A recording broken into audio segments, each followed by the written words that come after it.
Bueno, hermanos, quiero presentarme para los hermanos que no me conocen. Soy miembro de la Iglesia Adventista de la Esperanza en la ciudad de Tecoluca. Así que ya vengo. Gracias a Dios estoy aquí. Y gracias a nuestro Padre Celestial que usó al hermano Inés Cepeda para que yo me pudiera contactar con el hermano, con el primer anciano de la iglesia y poder hacer planes para estar aquí. Así que mi nombre es Rafael Díaz, soy miembro de la Iglesia de la Esperanza de Tecoluca. Actualmente soy anciano de la iglesia y soy director de escuela sabática y de jóvenes, y trabajamos para la obra de Dios según lo que podemos. Lo importante es que lo hagamos de todo corazón. Así que vamos a aprovechar el máximo para poder estudiar la palabra de Dios en esta mañana. Vamos a profundizar en un tema de profecía. Mayormente eso me gusta a mí predicar, profecía bíblica, ya que estamos viviendo en los últimos días de la historia y necesitamos conocer temas sólidos como iglesia, poderlos dominar como iglesia, para que podamos estar al tanto de los eventos finales que están sucediendo a nuestro alrededor. Así que vamos a iniciar con una oración para que Dios dirija el estudio de su palabra. Vamos a venir de rodillas. Señor que estás en el cielo, santificado sea tu nombre. Gracias, Señor, por permitirnos en esta mañana estar aquí con nuestros hermanos para que podamos estudiar tu santa palabra y conocer algo de los eventos finales. Danos discernimiento para que como iglesia podamos entender este tema, lo podamos asimilar. Ayuda a tu siervo para que pueda darse a explicar de una manera correcta. Que tu Espíritu Santo lo guíe a la verdad. Te lo suplicamos en el nombre de Jesús. Amén. Bien, hermanos, vamos a iniciar.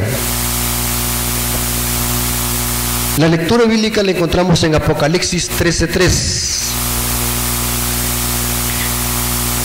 Vamos a profundizar en este versículo, Apocalipsis 13:3. Leámoslo. Allí habla de una herida que se le suministró a la bestia. Y dice el versículo 3: y vi una de sus cabezas como herida de muerte, pero su herida mortal fue sanada. Y cuando fue sanada, ¿qué es lo que pasó? Y se maravilló toda la tierra en pos de ¿qué? De la bestia. Interesante. Dice que una de sus cabezas. Y esa cabeza, hermanos, es la sexta cabeza de las 7 cabezas que tiene la bestia. Porque el versículo 1 dice que la bestia tiene 7 cabezas. La herida de muerte fue suministrada en una de esas 7 cabezas. Y fue en la sexta cabeza. Les voy a decir por qué razón. El papado tuvo una supremacía de 1260 años, lo que se le conoce el tiempo de la Inquisición papal. 1260 años de hegemonía papal. Lo interesante es, hermanos, que este periodo de tiempo de 1260 años o días, día por año según la profecía, aparece en el versículo 5 como 42 meses que actúa la bestia. Noten lo que dice el versículo 5 de Apocalipsis capítulo 13. También se le dio boca que hablaba grandes cosas y blasfemias, y se le dio autoridad para actuar ¿cuánto? 42 meses. Es lo mismo que 1260 años de persecución papal. Y eso es la sexta cabeza. Lo interesante es, hermanos, que si usted toma una calculadora, usted saca su teléfono y multiplica 30 por 42, 30 tiene el mes judío, 42 meses por 30 le va a dar 1260 días, pero en profecía los días son años, día por año. Es exactamente el periodo de persecución papal que inició en el año 538 después de Cristo, culminando en el año de 1798, exactamente 1260 años de hegemonía y persecución papal. Ese es el periodo de la sexta cabeza. Muy interesante eso. Durante ese periodo todos conocemos, o bueno, la mayoría de adventistas, ¿qué es lo que hizo la Iglesia Católica durante ese periodo? Trató de cambiar los tiempos y la ley. Persiguió a los santos del Altísimo, lo que se le conoce como la Inquisición papal. Más de 50 millones de cristianos murieron bajo la persecución papal de la Iglesia Católica. Entre ellos habían albigenses, hugonotes, cuáqueros. Eran cristianos que mantenían la ley de Dios en alto durante la Edad Media y que el papado les hizo guerra, matando más de 50 millones de cristianos en la Iglesia Católica durante la Edad Media. Se le dio poder para que actuara 42 meses. Pero lo interesante es que dice la profecía que esta bestia iba a sufrir una herida de muerte. Y esta herida de muerte tuvo que haber sucedido después de actuar 42 meses este poder.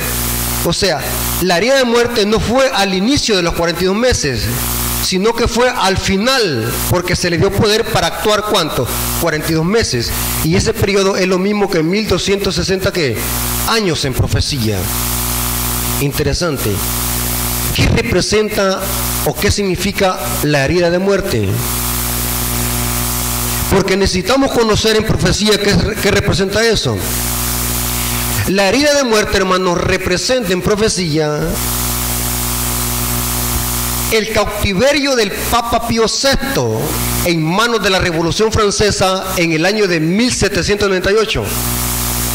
La Iglesia Católica se oponía al poderío de la Revolución Francesa y a la Iglesia Católica no le convenía que Francia gobernara en el año de 1798 cuando la Revolución Francesa se levantó.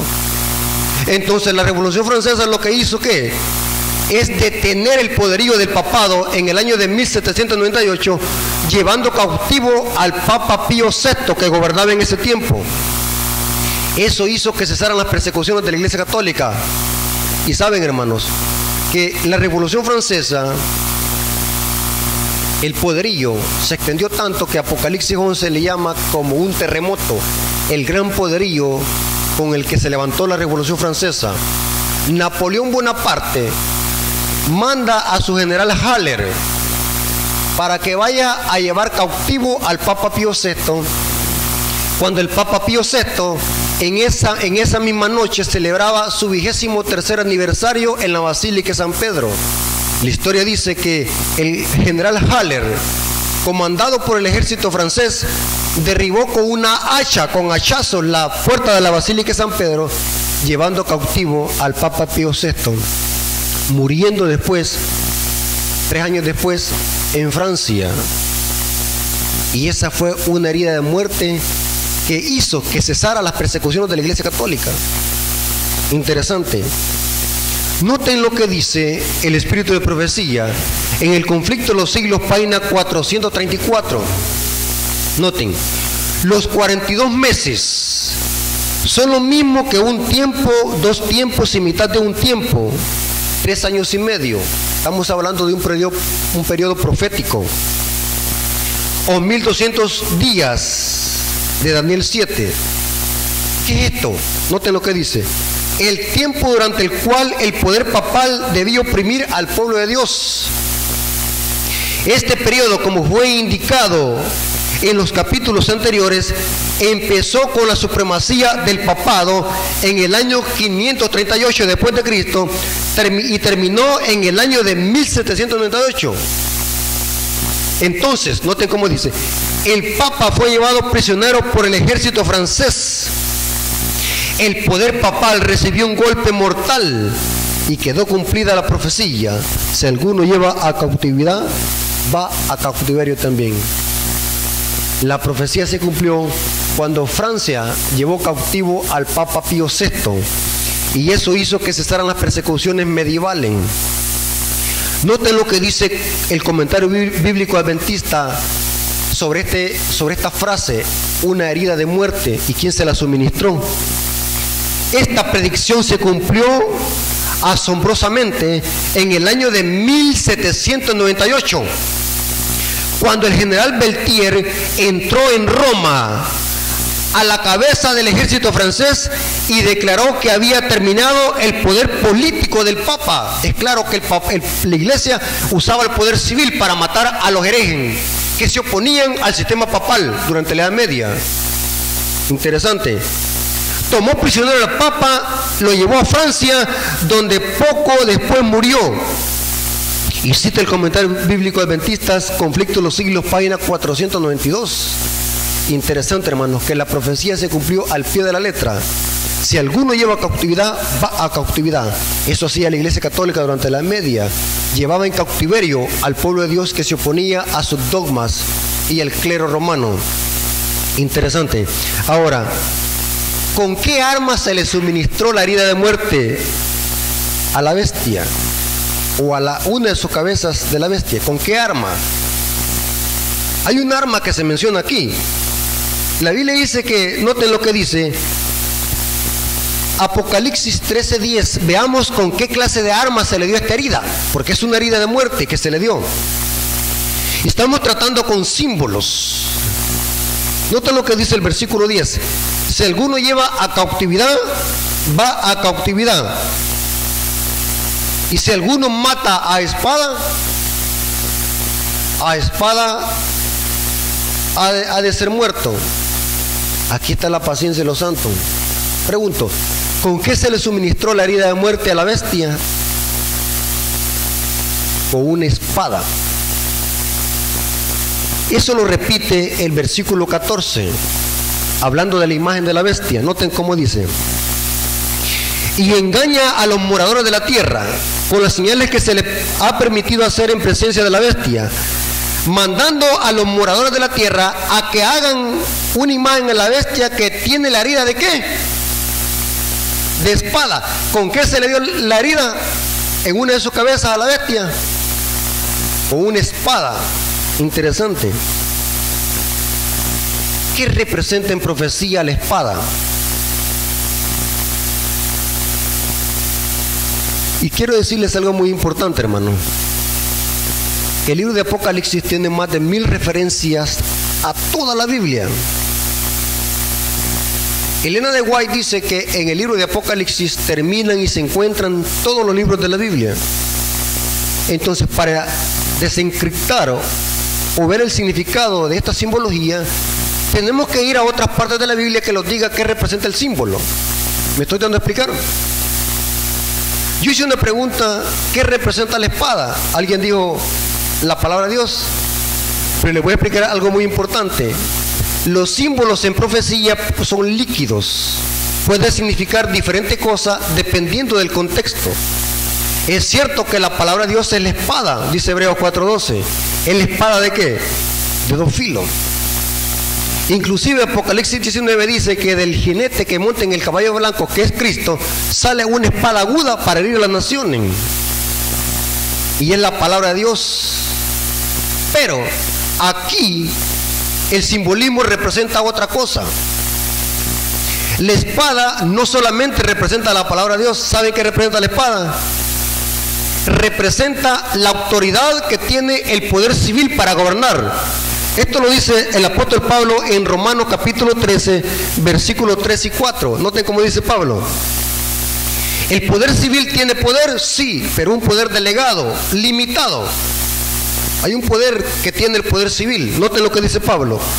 Porque los magistrados no están para infundir temor al que hace el bien, sino al malo. ¿Quieres pues no temer a la autoridad? Haz lo bueno. Está hablando de la autoridad civil, las autoridades que nos gobiernan. Dios ha puesto a las autoridades, la Policía Nacional Civil, los fiscales, los abogados, pero eso es un poder que tienen ilimitado, hay un límite hasta donde llega. Noten cómo dice: haz lo bueno y tendrás alabanza desde ella. Porque noten cómo dice: porque es servidor de Dios. Esta palabra servidor es del griego diácono. O sea, el poder civil son diáconos para servir en su esfera. El poder civil es servidor de Dios, pero noten para qué: para tu bien. Pero si haces lo malo, teme, porque no en vano lleva ¿qué? ¿Qué es lo que lleva el poder civil? ¿Qué dice ahí? ¿Están leyendo conmigo, hermanos? Romanos capítulo 13, versículos 3 y 4. ¿Sí? Romanos 13, versículos 3 y 4. Concéntrense, hermanos, porque quiero que lleguemos a algo que necesitamos conocer. Concentrémonos. ¿Qué es lo que lleva el magistrado, el poder civil? Lleva la espada. ¿Notaron? Tiene autoridad. La espada aquí es autoridad. ¿Pero para qué la lleva? Para castigar al malo, al que hace el malo. Pregunto, ¿nosotros por qué debemos de tenerle temor a la autoridad si nosotros no estamos aquí tranquilos, no hemos cometido ningún delito? ¿Por qué la autoridad va a venir a llevarse preso a un hermano? Excepto que ese hermano haya cometido un delito. Por ejemplo, la autoridad civil tiene plena autoridad de venir a capturar a un hermano aquí que haya matado a otro allá afuera, aunque esté el hermano aquí en la iglesia arrepentido. Tiene autoridad el poder civil de venirse a llevar preso. Una cosa es que usted arregle el plan con Dios y otra cosa es que usted pague, porque la autoridad civil tiene poder y lleva la espada. ¿Me estoy dando a explicar, hermano? El poder civil ha sido puesto por Dios para castigar ¿qué? Al malo, porque él lleva la espada. Pero lo interesante es que Apocalipsis 13:10 dice que esta bestia se le suministró una herida con la espada. No puede ser de que la bestia mataba con la Biblia. Aquí la espada representa la iglesia usando al poder civil que lleva la espada para perseguir a quienes, al pueblo de Dios durante la Edad Media. ¿Me estoy tratando de explicar, hermano? Sí, me estoy tratando de explicar. Pregunto, hermano, ¿el poder civil es puesto por Dios? Sí, ya vimos lo que dice Pablo en Romanos capítulo 13. ¿La iglesia es puesta por Dios? Sí, Dios ha fundado la iglesia. Ambos son buenos. El poder civil y el poder religioso son buenos, pero separados. El problema es cuando la iglesia usa al poder civil para perseguir al pueblo de Dios o a los que se oponen a esta unión ilícita.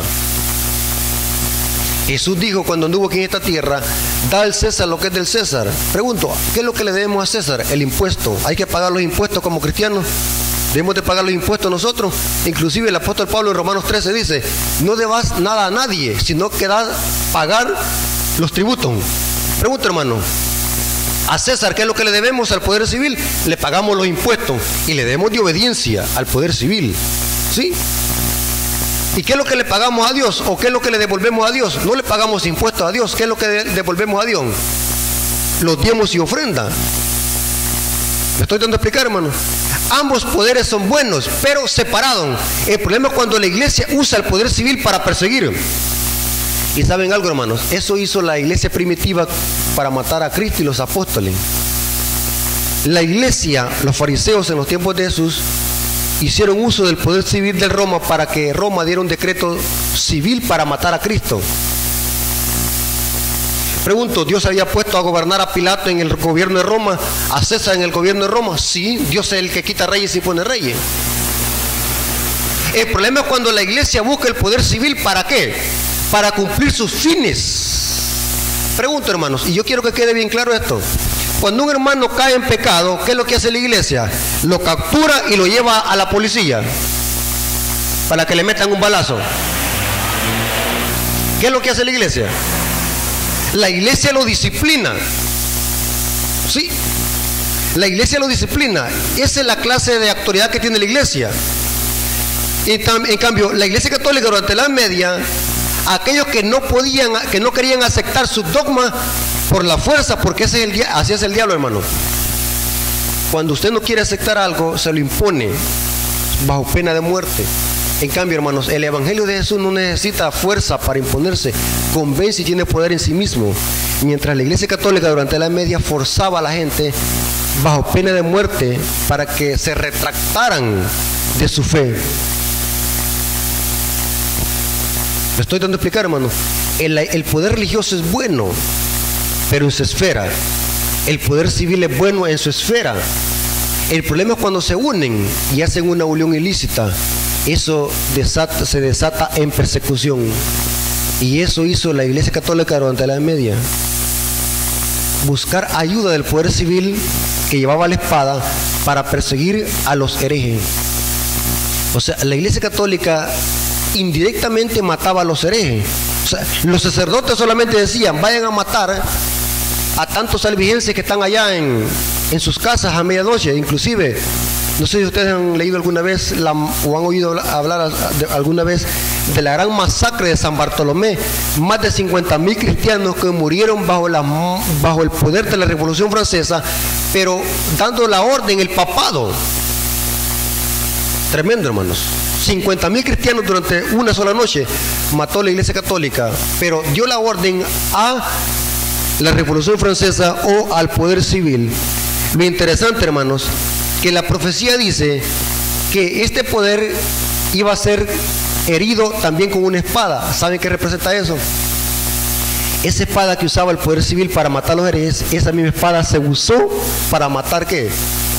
O darle la herida de muerte a la bestia. Saben, hermanos, que la historia dice que la hija predilecta del papado, ¿saben cuál era la hija predilecta del papado?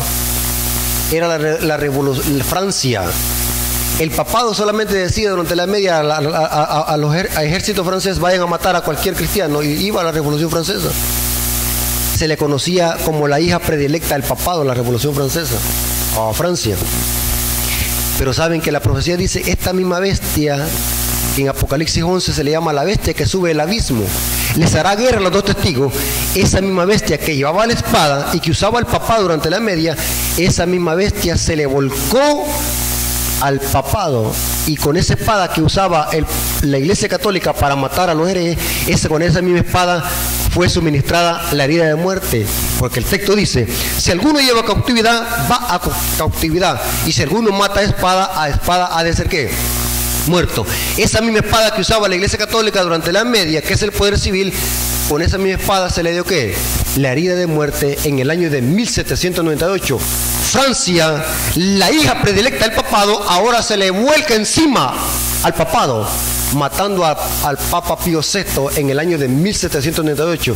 Y eso está registrado en la historia, hermano. Usted puede entrar a Google y busca ahí Pío VI, cómo murió Pío VI. Y saben, hermanos, nunca jamás se le va a olvidar al Vaticano lo que Francia le hizo al papado, matar a Pío VI. La Revolución Francesa. Jamás se van a olvidar de esa herida. Que en la historia solamente hubo una nación que pudo matar a un papa y detener las persecuciones, y fue la Revolución Francesa en el año de 1798. Qué terrible, hermanos. La profecía dice que Francia detuvo la persecución medieval en el año de 1798. La Iglesia Católica era considerada como un enemigo acérrimo del papado. Y la Revolución Francesa no anduvo. Miren, hermanos, si ustedes conocen historia, el poderío con que se levantó la Revolución Francesa, hermano, nadie lo detenía. Arrasó con naciones el poderío de la nación francesa. Ahora, es bien interesante, hermanos, que la profecía dice en el versículo 3 que esta herida que se le suministró en el año de 1798 con una espada va a ser ¿qué? Sanada. Y cuando se sane, toda la tierra irá en pos de ¿qué? De la bestia, y dirán, ¿quién como la bestia? ¿Y quién podrá luchar contra ella?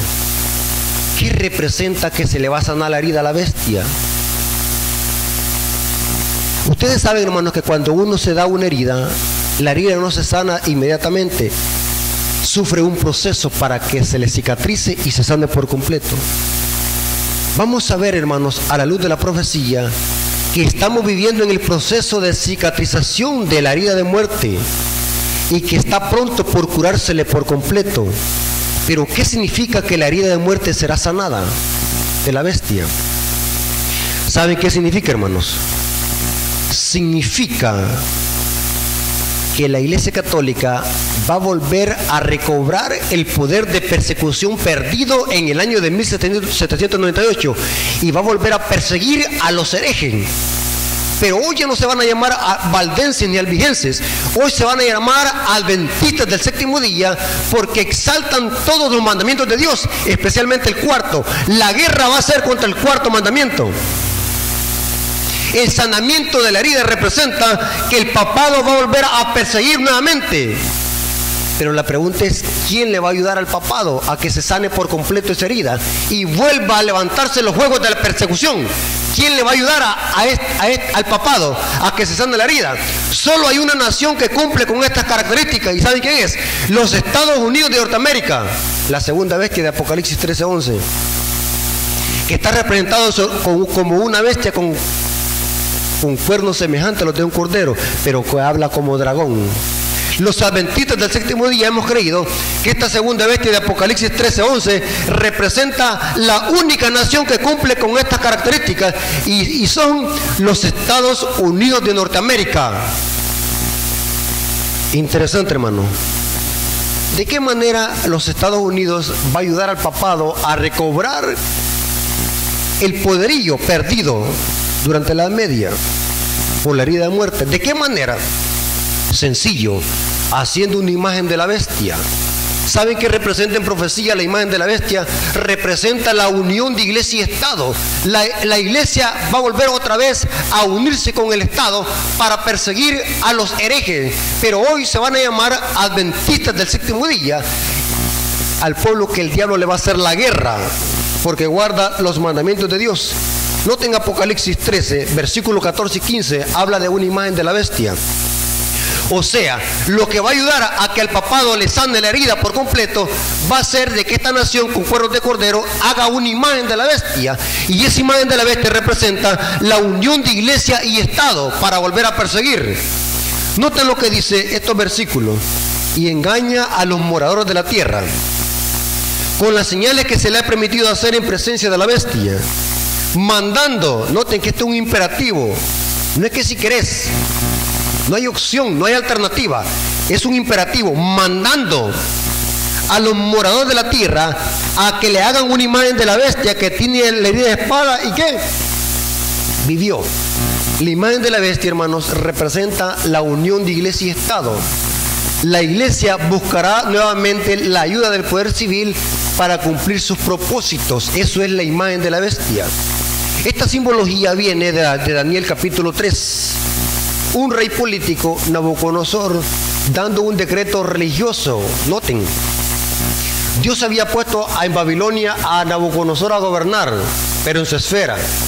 Pero ahora vemos que este rey Nabucodonosor da un decreto de muerte religioso y da una orden que se adore, ¿qué? Una imagen que levantó. Noten qué interesante. Y lo interesante es que más adelante este rey se convirtió en una bestia. La simbología viene de Daniel capítulo 3. Noten que un rey político en Daniel 3 dando un decreto religioso para que adoren una imagen. Y el que no la adore, según la profecía, ¿qué iba a pasar? Iban a ser muertos. Hay un decreto de muerte en Daniel 3. Pregunto, ¿hubo un remanente en Daniel 3 que resistió a esta imagen de la bestia? ¿Y hubo un remanente? Sí. ¿Quiénes eran? 3 hebreos que dijeron: no adoraremos a tu imagen. O sea, aquí vemos una historia tipológica.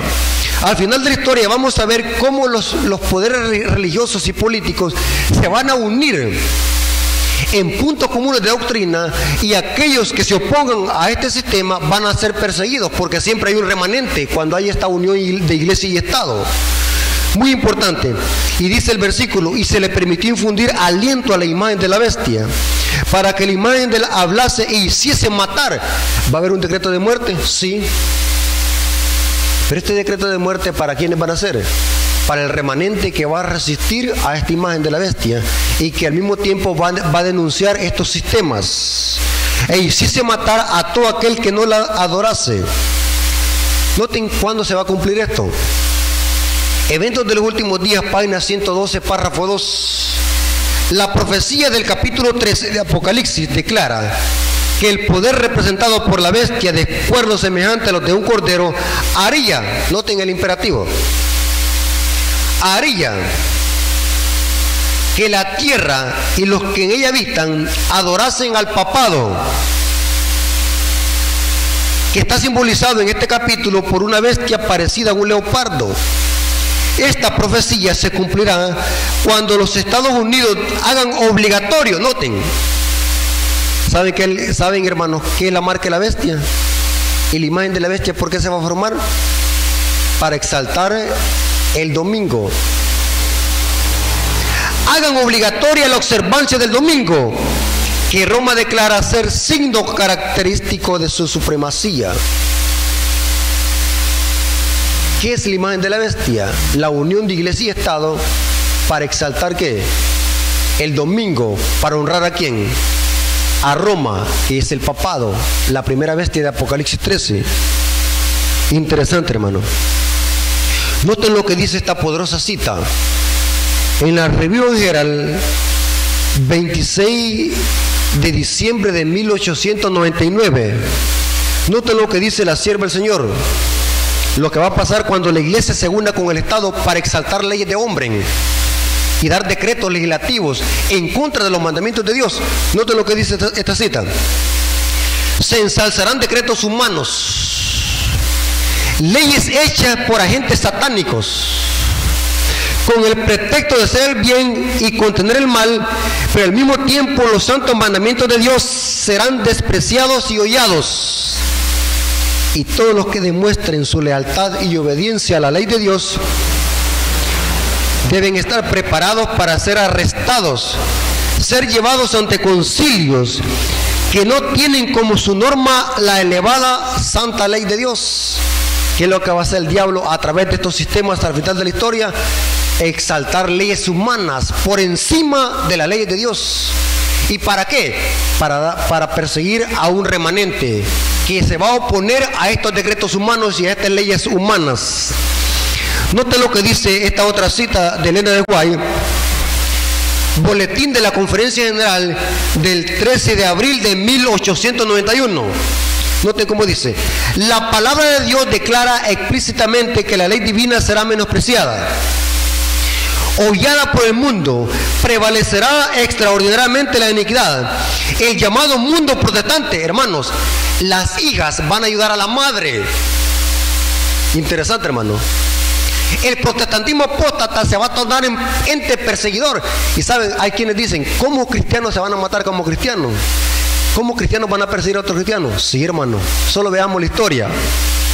Veamos para atrás. La historia se repite. Yo les hago una pregunta, hermanos. ¿Esto ha sido siempre así? ¿Que hermanos han perseguido a sus hermanos para matarlos? ¿Personas que profesan ser pueblo de Dios han perseguido a otros que son pueblo de Dios? Sí.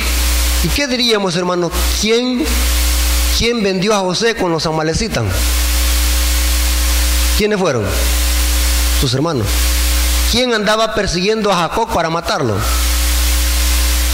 ¿Quién? Sus hermanos. Hermano, ¿quiénes mataron a Cristo?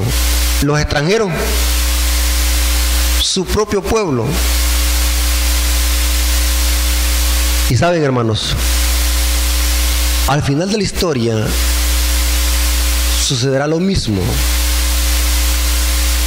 Cristianos van a perseguir a otros cristianos. Usted me va a decir, bueno, eso es inconcebible. Si son cristianos, ¿cómo van a perseguir a otros cristianos?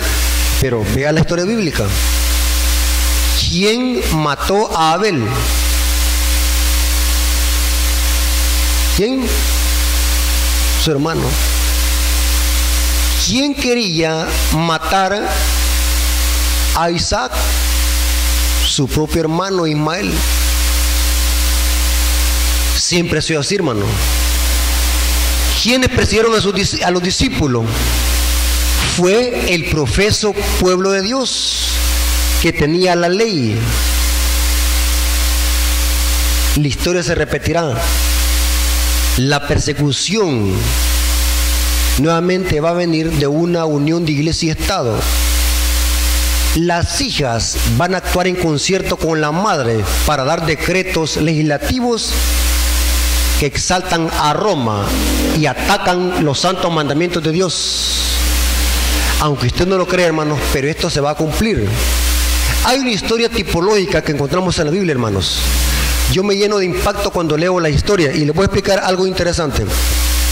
Cuando usted lea una historia, diga sí, bueno, ¿y esto qué tiene que ver con Apocalipsis? Porque toda historia, precepto, mandamiento, cualquier cosa que usted lea, tiene una aplicación apocalíptica. ¿Saben de que hay una historia que nos refleja esto que va a pasar al final de la historia? Hay una historia que encontramos en los evangelios. La historia de cómo murió Juan el Bautista. ¿Saben cómo murió Juan el Bautista? Un rey político, noten, interesante, un rey político. Según Apocalipsis 17, la ramera ¿con quién fornica? Con los reyes de la tierra, con los reyes políticos. En la historia de Juan el Bautista, ¿qué es lo que vemos? Un rey político que tomó vino en su cumpleaños y se puso ebrio. Según Apocalipsis 17, la ramera, ¿qué es lo que le da a los reyes de la tierra para embriagarlo? Vino en su fornicación. El rey político, Herodes, en una fiesta, dice que su hija, noten quién, su hija, danzó. Y no era hija, no que era hijastra. Era hija de la que no era su esposa porque era mujer de Felipe. Dice que la hijastra, o si le podemos llamar así, bailó en su cumpleaños y el rey, como estaba ebrio, le dijo a la hija: pídeme lo que quieras, si es posible la mitad de mi reino y te lo daré. ¿Y saben qué es lo que hizo la hija? Fue a preguntarle a la madre para que ella le dijera qué le podía pedir. ¿Y saben qué es lo que le dijo la madre? Quien dominó allí, o quien dominaba al rey político y a la hija, era la madre. ¿Y la madre qué es lo que le dijo? Pídele la cabeza de Juan el Bautista en un plato. ¿Por qué razón? Porque como el profeta denunciaba el pecado y denunciaba el adulterio entre Herodes y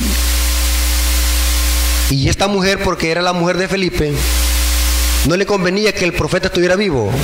Así que noten que hubo ahí una coalición.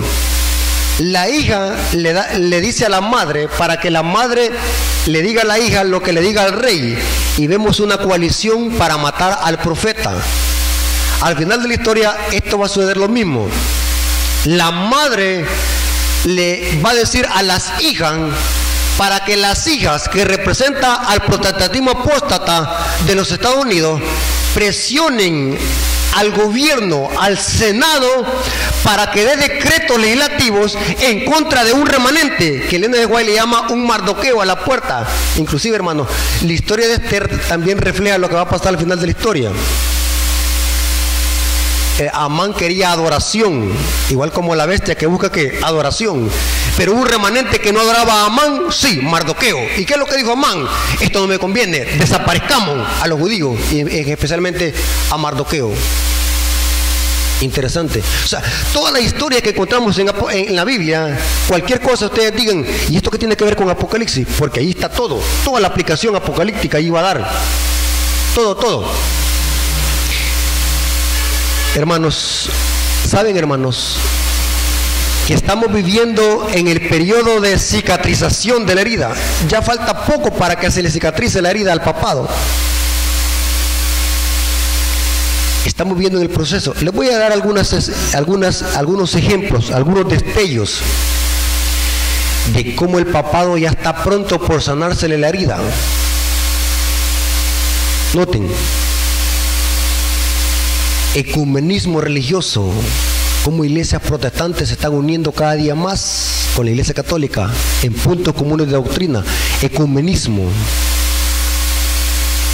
La aprobación del matrimonio gay en el periodo de Obama. Esta nación ya empezó a hablar como dragón. Según la Biblia, hermano, ¿cuáles son las dos instituciones divinas que Dios santificó en la creación? el matrimonio del sábado. Pregunto, hermano, ¿ya Estados Unidos empezó a hablar como dragón? ¿Ya se le empezó a ver la lengua de dragón? Sí. Ya atacó la primera institución divina, que es el matrimonio. Interesante. El movimiento en pro al cambio climático. El Día de la Familia, que ese es otro nombre que le dan al domingo hoy, el Día de la Familia o el Domingo Verde. Las encíclicas del Papa Francisco. ¿Saben qué es una encíclica? Son cartas pastorales que se le mandan a todos los líderes y obispos del mundo, donde el Papa expone temas de importancia mundial. Las dos encíclicas del Papa Francisco, la del 2015, Laudato Si, y la del 2020, la Fratelli Tutti, dos encíclicas del Papa Francisco, donde expone la única solución para solucionar el problema de los cambios el problema del cambio climático, y es de unificar al mundo en una sola élite. Interesante. El coronavirus como trampolín. ¿Saben, hermanos, que muchos hermanos que desconocen esto, estas enfermedades que están usando hoy son enfermedades químicas para matarse unos con otros, porque hoy de esta manera van a estar matándose las naciones? Hoy ya no son bobos para mandarse proyectiles unos con otros. Hoy están usando virus para matar gente. Y dice el Papa Francisco en la Fratelli Tutti, de que dice que el coronavirus fue débil para poder unificar a las naciones. Por lo tanto, él propone una mejor estrategia de poder unificar al mundo, y es unirse en amor y fraternidad, tanto las religiones como poderes políticos. Inclusive el Papa Francisco en la Fratelli Tutti le propone a la ONU derribar las fronteras y las barreras. Ideología de un nuevo orden mundial. Interesante. ¿Y qué diríamos, hermanos, la elección de este nuevo presidente de Estados Unidos, John Biden? El segundo papa más católico de la historia de los Estados Unidos de Norteamérica. Donald Trump era católico, pero no tan católico como John Biden. Porque Donald Trump no jalaba mucho con el Papa Francisco. No se llevaban mucho, aunque Donald Trump tenía tendencia católica. En cambio, John Biden sí es un gran católico, idólatra de la Virgen María, y es un gran mariano. O sea, John Biden, hermanos, es un gran católico, podemos decir así, que es más católico que el mismo Papa. Y ¿saben qué interesante, hermano? Una semana después de que John Biden ganó las elecciones en Estados Unidos, el Papa Francisco le hace una llamada a John Biden, felicitándolo, proponiéndole a que trabajen juntos para unificar el mundo. Y John Biden, ¿sabe qué es lo que dijo? Sí, porque tienen la misma estrategia: unificar, unir. ¿Por qué creen ustedes, hermano, que los masones, los Illuminatis y jesuitas, que son sociedades secretas, felicitaron al Papa Francisco por la Fratelli Tutti? Si es la ideología de los masones y de los jesuitas, gobernar, fraternidad, amor, derribando las religiones, derribando las doctrinas, y que todos los unamos, va que se oye bien bonito, unámoslos en amor. Pero esa es la ideología del nuevo orden mundial: unirse en amor y fraternidad, y dejando a un lado la palabra de Dios. Eso se llama humanismo. Establecer un nuevo orden mundial basado en humanismo, no en las leyes de Dios. Eso es un falso nuevo orden mundial. La unificación de los poderes políticos. Todo esto, hermanos, son destellos que al papado se le está sanando la herida de muerte, hermanos. Y muy pronto vamos a ver otra vez plantados los estandartes de Roma, y se va a levantar otra persecución sobre el pueblo de Dios. Aunque usted no lo cree, hermanos, esto está plasmado en la profecía, no lo podemos evitar. El pueblo de Dios nuevamente va a ser perseguido solamente por exaltar la palabra de Dios. Para terminar, quiero leer una cita en el Conflicto de los Siglos, Noten lo que dice. La palabra de Dios ha dado advertencia respecto a tan inminente peligro. Descuide estos avisos el mundo protestante y sabrá cuáles son los verdaderos propósitos de Roma.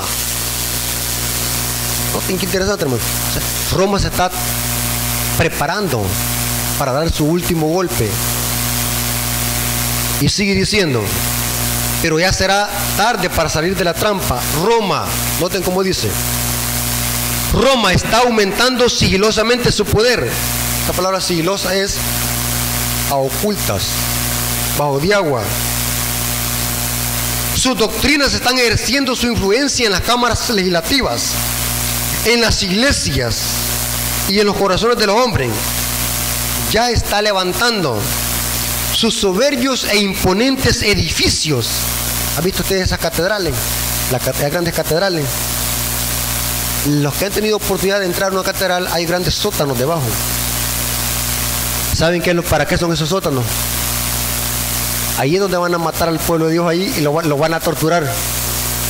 Para eso son esos sótanos. Y saben algo muy interesante, hermano. Malachi Martin, que es un jesuita más católico que el Papa, dice que ya se está viendo qué hacer con los que se oponen a este sistema global. Y lo interesante es, hermano, que los instrumentos de tortura que se usaron en la Edad Media todavía están en el Museo del Vaticano. Y esos mismos se van a usar contra el pueblo de Dios hoy. Usted me va a decir, esto da miedo, pero así, hermano, aunque no querramos, esto se va a cumplir al pie de la letra, hermano. Y dice, ¿saben qué es lo que dice la sierva del Señor?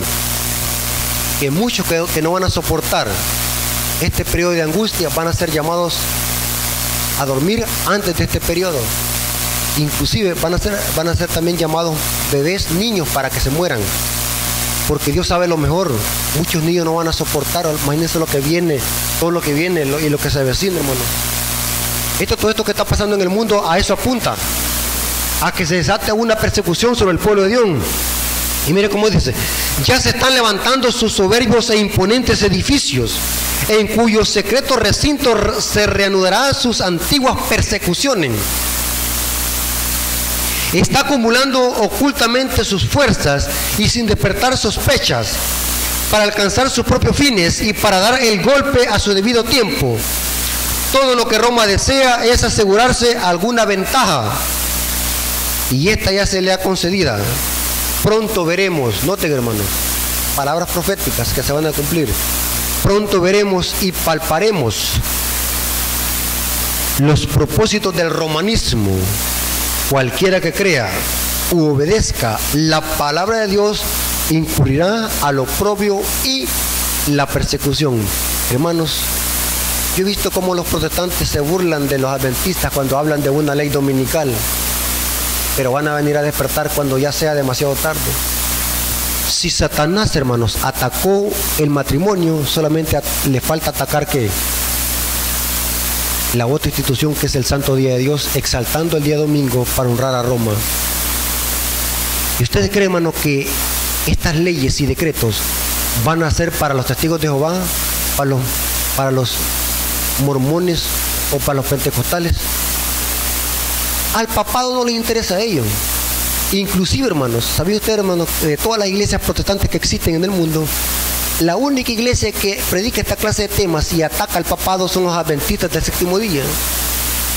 Los pentecostales y los mormones y todo este montón de protestantes, en lugar de señalar al papado, están diciendo, no, el anticristo va a ser un hombre bien apuesto que se va a levantar en Jerusalén y se va a sentar en el templo de Jerusalén. Para otro lado están apuntando. Los únicos que están apuntando que el anticristo es el papado y que está por sanarle la herida de muerte son los adventistas del séptimo día.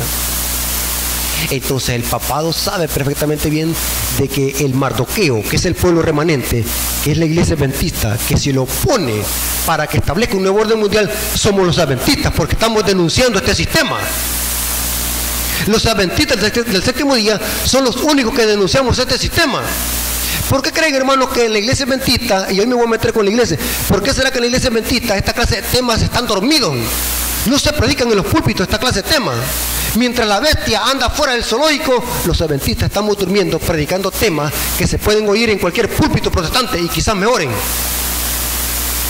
Pero estamos viviendo en los últimos días donde tenemos que denunciar este sistema, decirle al mundo, esta es la bestia y esta es la marca de la bestia, huyan, y predicar los mensajes de los tres ángeles antes de que sea demasiado tarde, hermano, y así preparar el camino para la pronta venida de Jesús. Hermanos, Dios tenga misericordia de nosotros, y les voy a explicar por qué, hermano.